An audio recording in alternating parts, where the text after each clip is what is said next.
Good morning, Prepper here, Suburban type, and I'm gonna go nuclear today. I want to go nuclear. It's an ongoing war with Russia and Ukraine, with us supporting Ukraine.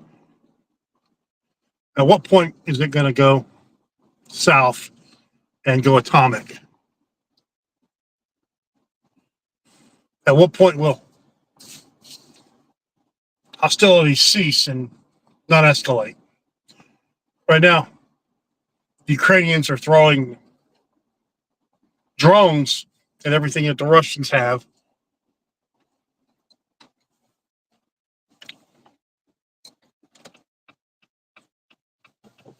At what point does someone lose their mind and decide, hey, you gotta push the button and the big boom boom?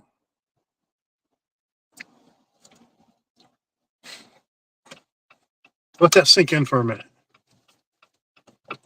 Every World War III movie scenario from the 1980s comes into play. Okay.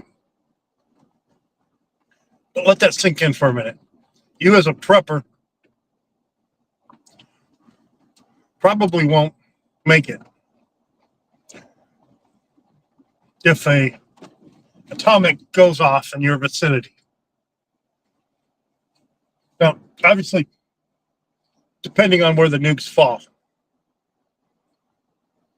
depending on your exposure, you might just be blown up right away and obliterated. See, those are going to be the lucky ones. You might be outside of the zone of immediate destruction, but then what if you're in the zone of the heavy fallout and the radiation fallout? Everything in that area, everything on the topsoil, all your preps and all your suburban gardens, all your water preservation, all that's destroyed, all that's gone. And now you're dealing with the lingering cancerous effects of radiation poisoning. And no, the thyroid pill that you take, that children should take, grown-ups don't even take it because it does nothing for a grown-up. It works only in children.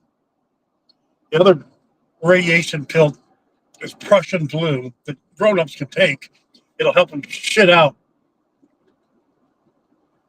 contaminated nuclear material that you've absorbed in your GI tract. That's all that we have. There's hospitals have other therapies, but in a mass abundance, they don't have enough to treat the entire population. You know that they're only going to treat the selected few.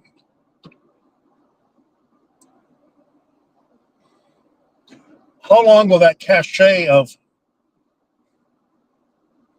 water and freeze-dried food, canned food, do you think you're going to have available?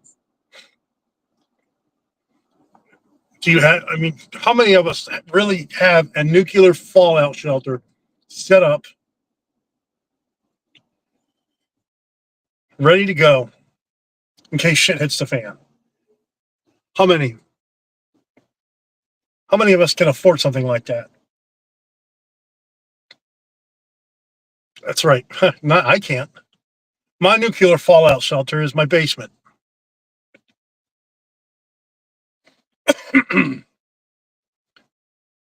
Okay. Now, you need to research where you live.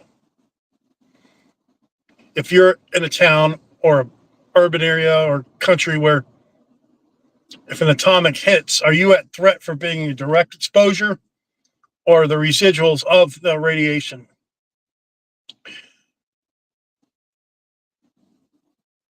You have to know what the threat level is for you. For most of the country in the United States, let's just be honest, it's a higher level threat. And you need to know what you're going to be exposed to. If anything, okay? If anything, expect that you're going to die in an atomic, and the best that you can do is leave everything ready for your children or grandchildren for them to take over that could survive an atomic.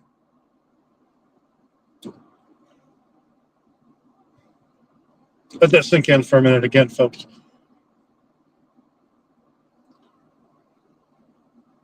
So you're not prepping just for yourself, okay? You're prepping for your family.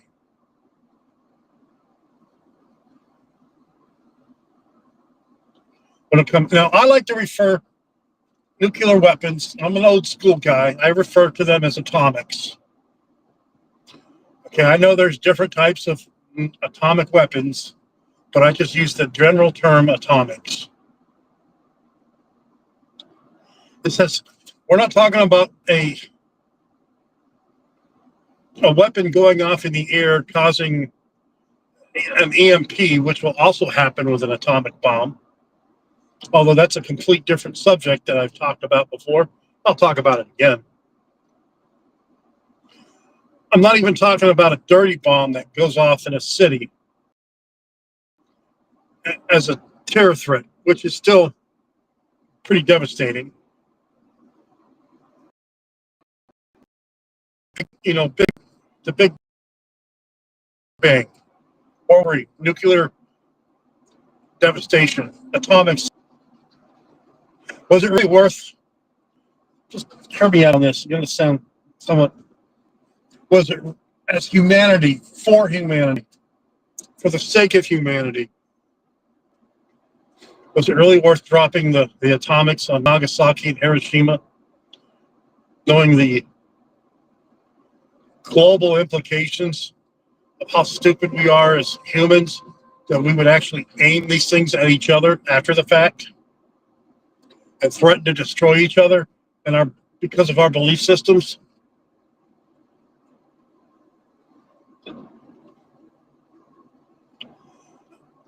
We have war. That's expected, humanity. But war becomes illegal when it ends in the total decimation of what it turns out to be the losing side. That's not war. That's atrocity.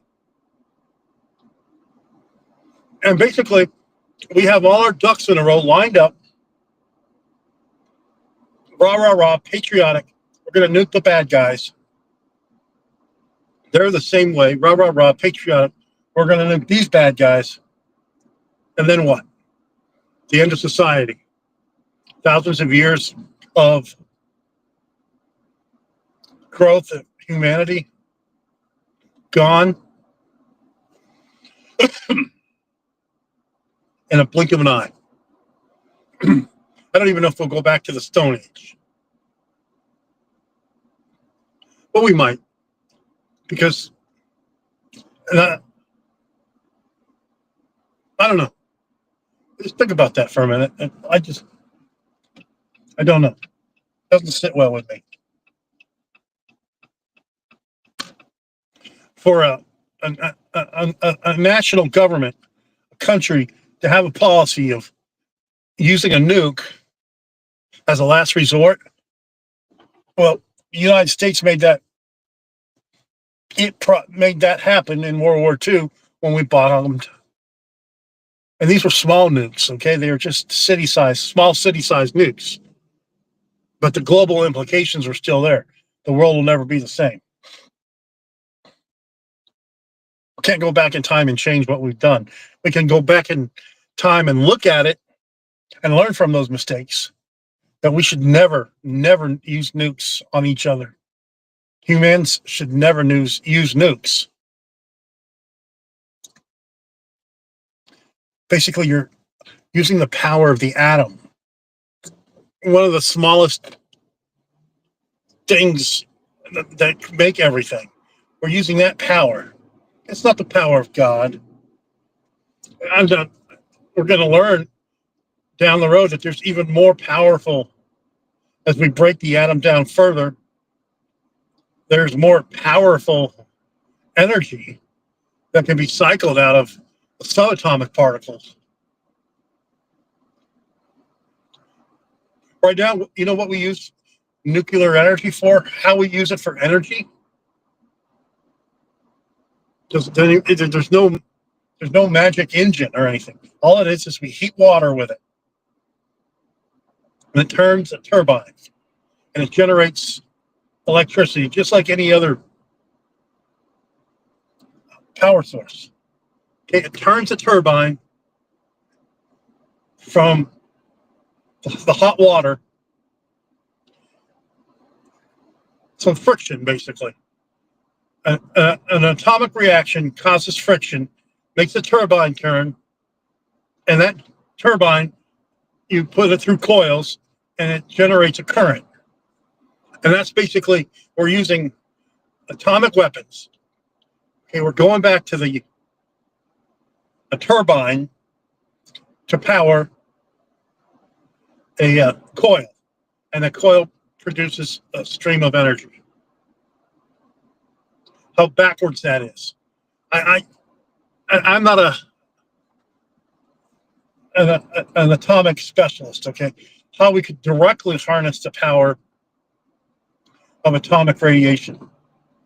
How we could directly harness the power of the atom. Directly. I don't have the energy that those atoms give off, how we could convert that directly into energy. At least with solar power, sun power, okay, it gets the power from the sun, hits a solar panel, turns it into photonic energy, converts it into direct current, and voila, you have electricity.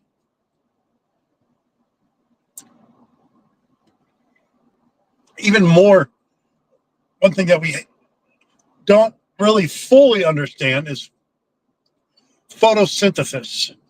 How simple plants, okay, simple brainless plants can convert the sun into energy, which means growth for the plant. Basically, when the sun hits that plant, the sun is taking the energy from the plant and converting that energy into matter. We can't even do that. Wow. Anyway, and we want to nuke each other and think there's something patriotic about dropping an atomic on a country, devastating its people. Okay? Because, let's say, the Russians they know where our nuclear silos are. They're not going anywhere. We know where their silos are. They're going to knock out our nuclear silos first, and that's out in the plains, okay? The plain states. And I don't know where the hell they are in Russia. The spies know where they are. Nothing's secret anymore. And basically, so we're going to devastate that territory for thousands of years. And it's going to be thousands of years before it's habitable again. I'm not saying life won't come back. Life will be devastated and mutated. Did you know that Chernobyl, the event back in the late 80s, that happened in Ukraine, not in Russia. Let that sink in for a minute. That should have told the Ukrainians, hey, maybe these, because Ukraine at that time was part of the USSR. If your history books, if you can know your history,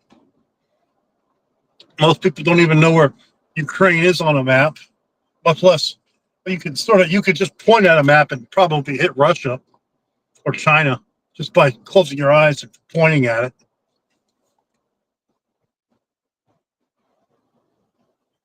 But anyway, so I'm not a very pro atomic kind of guy. I don't want people to suffer through that devastation. I don't care what your political or religious ideology is. I don't like to see people suffer, period.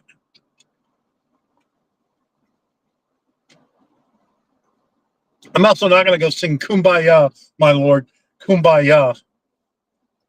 That guy's motivated, jogging. Good for him. You can tell a guy's cringing when they're jogging, when their face looks like they're in pain, that they're not really enjoying what they're doing, but they have to do it.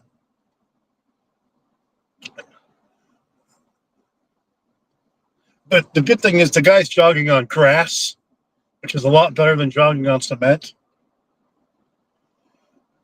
Anyway, that's my spiel on atomics, okay? And on a fictional side note, I first learned of nuclear weapons when I was a child at a young age, a very young age, watching a repeat. It was all repeated then. I was born in 1971. I was watching Star Trek with my dad, and I was probably 3 or 4 years old. And I think it's the episode called Errand of Mercy, where we first meet the Romulans in person. And it talks about the Earth-Romulan War and how they used primitive atomic weapons on each other, which would have made for a great Star Trek show. They've only referenced it a few times throughout all the series, but that would have made for a great 2-season part of Enterprise, okay? If you know, Enterprise ended in 2004, I think, 2005. I was still in Afghanistan. But the whole reason why they put Enterprise, that TV show right there, right before the Federation was formed, and was because that the Earth-Romulan War occurred before the formation of the Federation in Star Trek. And Spock in the Errand of Mercy episode refers to that time as the Earth-Romulan War. And nukes were used on both sides, but we never talked about it in Star Trek ever since. There should have been you can't make it into a movie. There's too many moving parts, and there's not really too many lead characters, but whatever. I'm a Trekkie, okay? I will always be a Trekkie. I know that's fictional history, but watching that opened my eyes to, oh yeah, there are nuclear bombs that are for real in this country. And then having been stationed, my dad was stationed at 2 bases in Germany where the Army had portable, maneuverable, small nuclear weapons that would be launched into enemy territory. The Army, the U.S. Army, the Pershing missile, folks, okay? An organization ran by a regiment or a brigade, ran by a 1-star general to launch nuclear missiles to the opposing force. We were stationed on 2 bases that had units that were atomics, Pershing missiles. So they call it artillery. It's still nuclear. Suburban, which was an atomic base. The bases no longer exist. They brought back the Pershing unit, 56 field artillery, but they don't call it Pershing anymore. And a place called Neu-Ulm, Germany, on the Danau River. It was a Pershing base. Yeah, I lived there as a kid, okay, in these 2 places. 3rd grade through what? 3rd grade through 7th grade, 2 different places at a time. I lived in Germany. We lived there a total of 10 years, 3 different tours, but that's not Anyway, so it hit me when I was in the 6th and 7th grade. The German citizens were protesting our Pershing missiles being on their country, and they went on our housing areas to protest because our housing areas where we lived, they weren't inside the military base, they were outside the base. So they had the one, it was 1983, everybody would lock hands together, and 99 Luftballons was singing and everything. And they had German military helping defend us in case something bad happened. Nothing bad happened. The Germans were very peaceful. They literally, and I use this term sarcastically now, the Germans, the protesters were completely peaceful. Not mostly peaceful, completely peaceful. Can't say I blame them. Anyway, that's my spiel on atomics.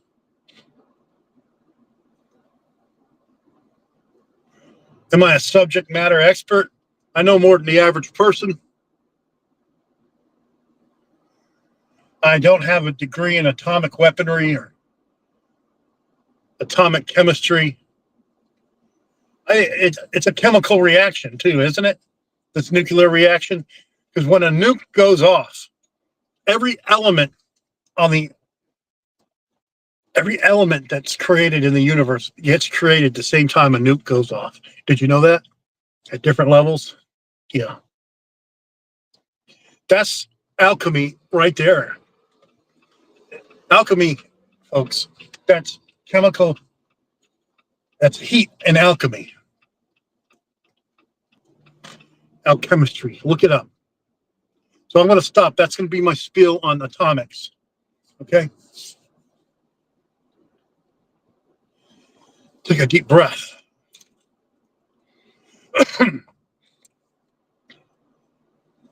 All right. The next subject we're going to talk about is flooding.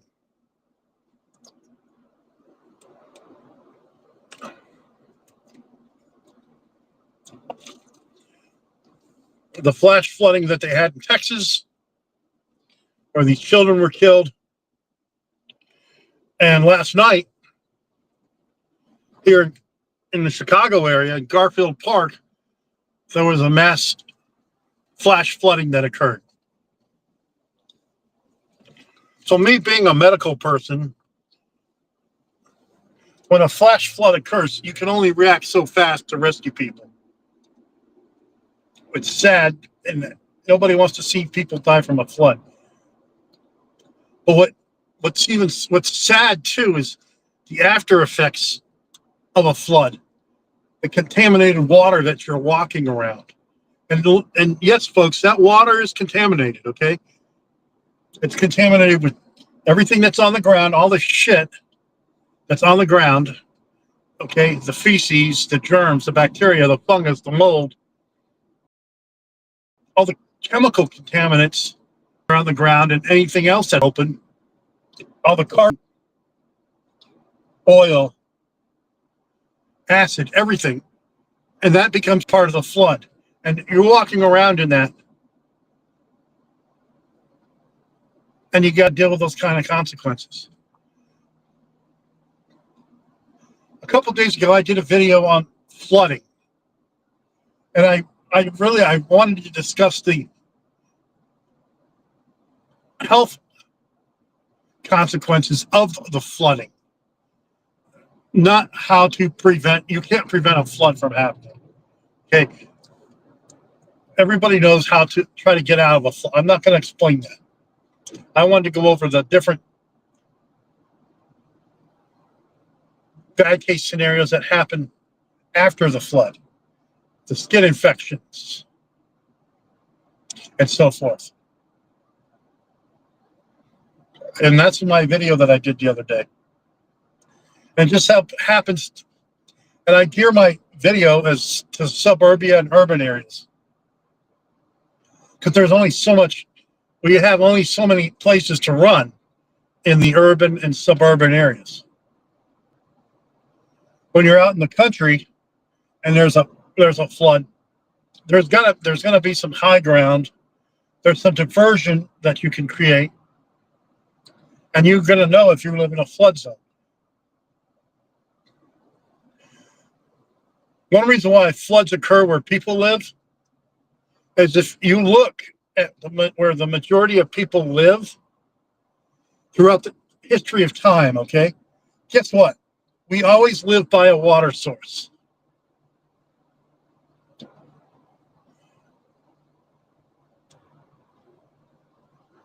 Most of the time.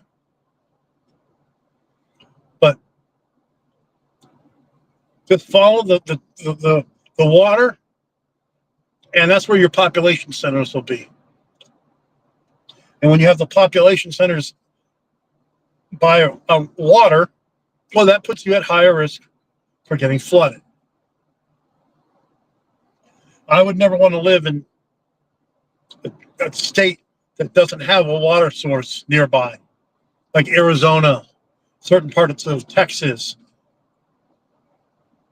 New Mexico, where there is not a water source, where water has to be brought in from the Colorado River, I believe, because that in itself is a way to block a water source from coming in. And if I needed to dig a well in the ground here in Northwest Indiana, I could dig that hole in the ground, and eventually I'm going to hit water. Why? Because there's Lake Michigan, okay? And basically, Lake Michigan feeds us our water supply here in Northwest Indiana and this whole area through underwater. And then, of course, a lot of the population centers are focused on, you guessed it, Lake Michigan. Look throughout the towns on the Great Lakes, okay? All the major towns. There's ports there. Even the capital of Canada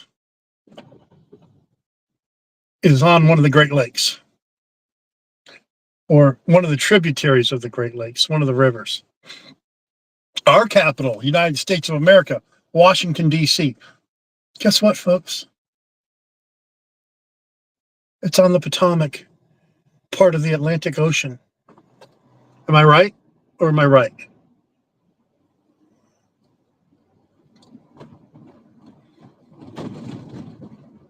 So until we have flying cars,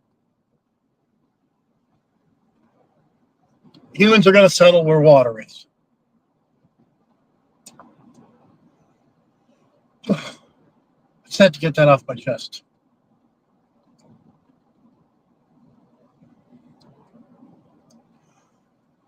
So I'm close to 12,000 views on my one video, and I still don't know what the secret formula was that got me 12,000 views on my one video that I made. It's basically 6 minutes long. I've never had more than 500 or 600 views on a video at any time.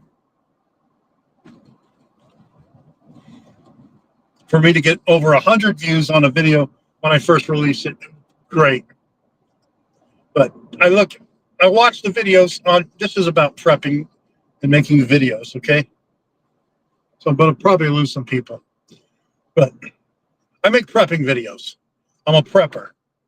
And basically, I like to record what I do.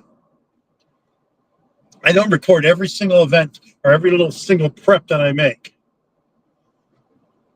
I like to record the big important stuff. Then I talk about some of the stuff I do. And I've been called out on it. Well, why don't you record it? Well, it's hard to record some stuff while you're doing it because you can't see it. And I don't like to reveal everything that I prep. I still like to have some privacy. And no, I don't see everything that I do as an opportunity to make a video.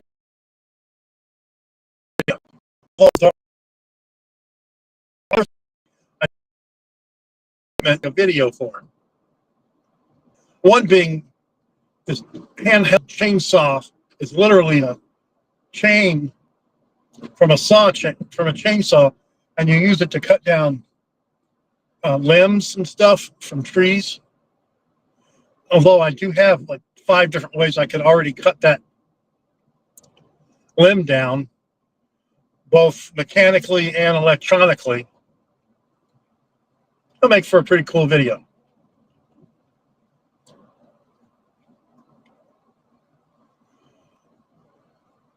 It's one genre that I love to make are my freeze-dry videos. But how many times can I show you I'm putting food in the freeze dryer, it freeze dries, I take it out, and then I tell you how good it is freeze dried. And then I try to convince you that, yeah, folks, freeze drying video is great. Get your own freeze dryer. And then I listen to guys that say how they'll never own a freeze dryer. It's not part of prepping.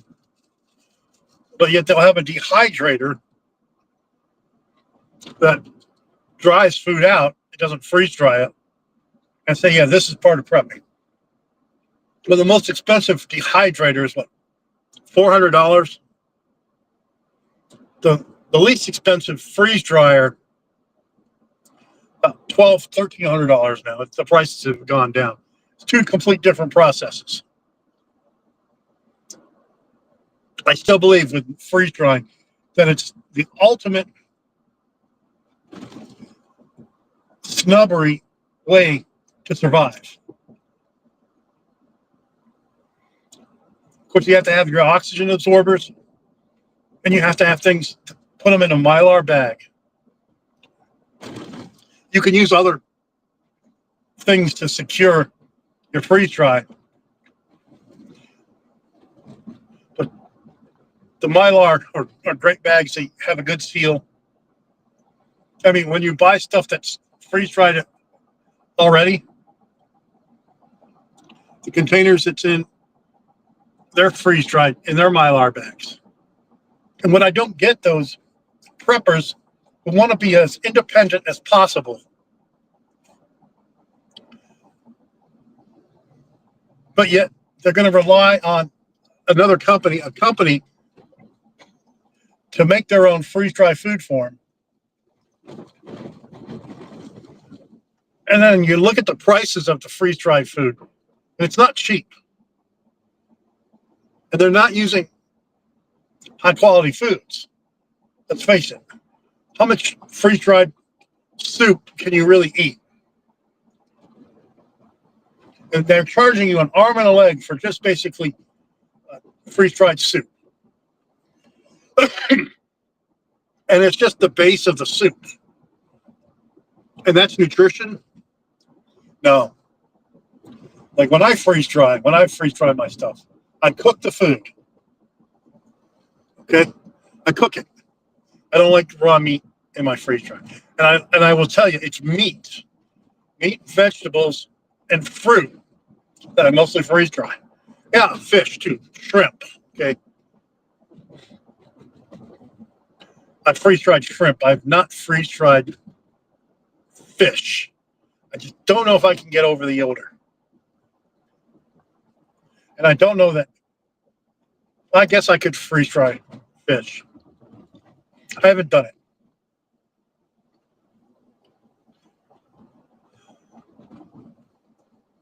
But whatever works. So I freeze dry meat. I freeze dry vegetables. I freeze dry store-bought vegetables. I freeze dry my Suburban Prepper vegetables from my garden. And I freeze dry fruit. Some of it's canned, some of it's frozen, some of it I actually get from my garden. And then it's great for long-term food storage. The other thing that you could do, folks, and I want you to do it. I want you to think about it, is when you reconstitute, when you want to eat your freeze dry and get it wet and get it back to consistency of what you would normally eat, you don't have to just reconstitute it in water. Okay. Now, what do you mean, T-Bolt? Well, let's say, and I wouldn't want to freeze dry watermelon because let's say you want to reconstitute watermelon, okay? And I have freeze dried watermelon, and it's very fun to eat. It becomes cardboard watermelon. But guess what, folks? Let's say you're a drinker and you like that you want to get your drink on, but you want to eat some some fruit. How about you reconstitute your watermelon in wine? You could do that.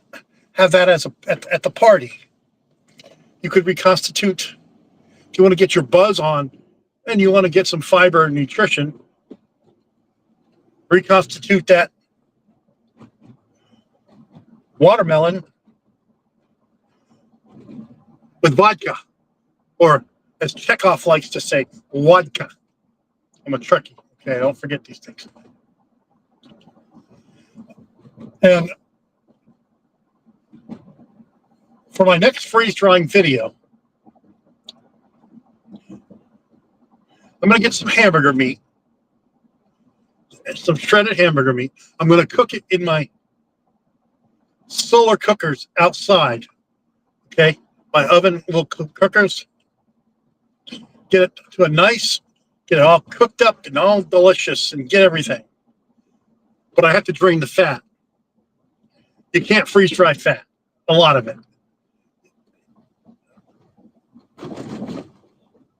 So I'm probably better off getting lower fat hamburger meat, but I'm not making it into patties. I'm just making it, crumbled up hamburger meat. To make a good hamburger patty, you can't have the low fat ones. You need fat. And that helps it bind when it cooks on a grill. You know what I'm saying, folks? Anyway, that's me. But wait, there's more. Then I'm going to cook it up. I'm going to drain the fat. And then what I do is I rinse it out in water, hot water, to drain the fat out. It's part of the process. I want to get as much fat out of it as I can. Now, I've freeze-dried hamburger patties before, and they're done. Then after it's cooked by the sun, I'm going to do the freeze-drying and leave it at that. Now, the only thing I don't want to do is I don't want to ruin a beautiful ribeye by cooking it like that and within the sun cooker and then freeze drying it. Hamburger meat's one thing.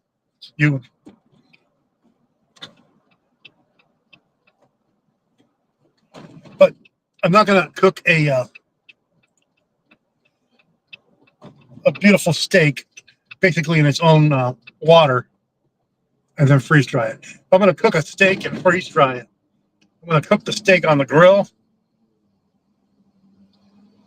Cook it till it's medium. Okay? Not well done. Medium. Same if you're cooking hamburgers. You don't cook them well done. Medium. And then freeze dry it.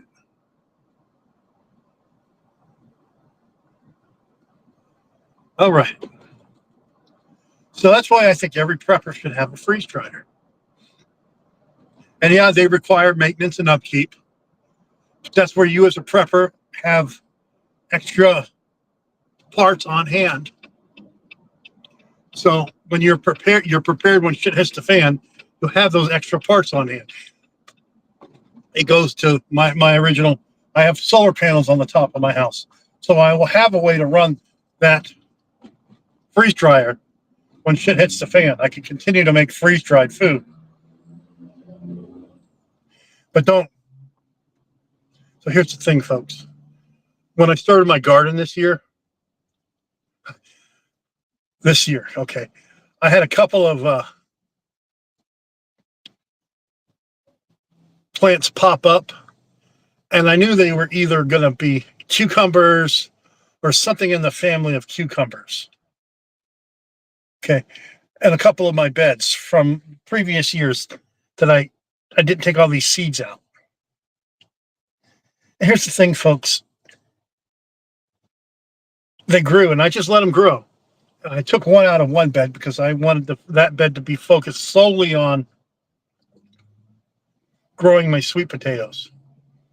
But a couple other beds now are growing cantaloupe. I have some cantaloupe forming. And I have them growing in the bed. And they're spaced where I'm going to have some good cantaloupe this year, folks. I didn't even try. And underneath, I still have my sweet potatoes growing in a couple of my beds. So I have both growing. What happens, what I've learned, what happens is the cantaloupe will grow because that's a hot, and then after the cantaloupe's done growing and dies off, the sweet potatoes start growing more, and you get the 2 for 1. But yeah, I'm going to have, and I don't know if it's the mini cantaloupe that I grew before, and I don't know if it's a big regular sized cantaloupe that I grew before. It looked like a cantaloupe. I thought maybe it could have been a cucumber at first. It's not a cucumber. It's a cantaloupe.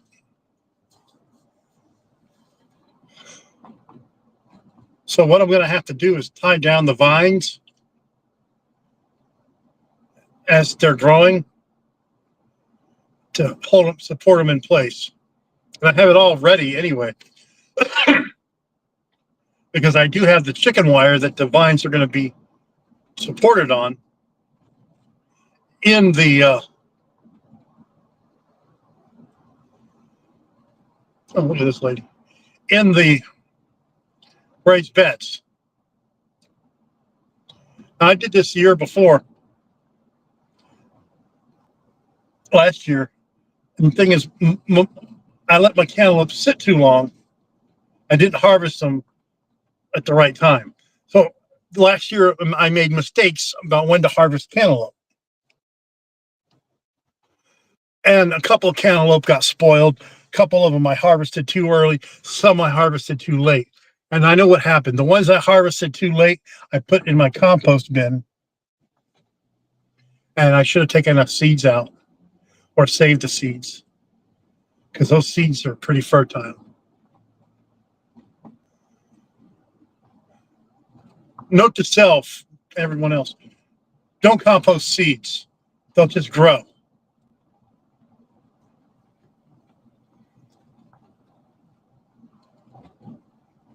Unless you bash the seeds up completely, they're going to just grow. And if you dry the seeds out, they'll harden even more. So if you're going to have seeds, you got to bash them up, blend them or something, I guess. You know, you want to compost as much as you can. And you want to, if you compost the seeds, I mean, that's packed nutrition for the garden. I'm pretty excited about that, folks. Is that Siobhan? No, it's not. Go ahead, sweetheart. You don't have to run. Anyway, that's my show this morning.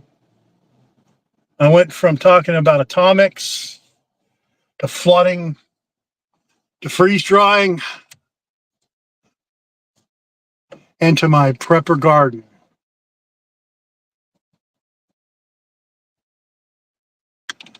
I got to work 2 more days this week. Friday, I have a doctor's appointment, which I hope goes well. But I probably won't be doing a live this coming Friday. Today's Wednesday. Tomorrow is Thursday. So everybody have a good Wednesday. Suburban Prepper out.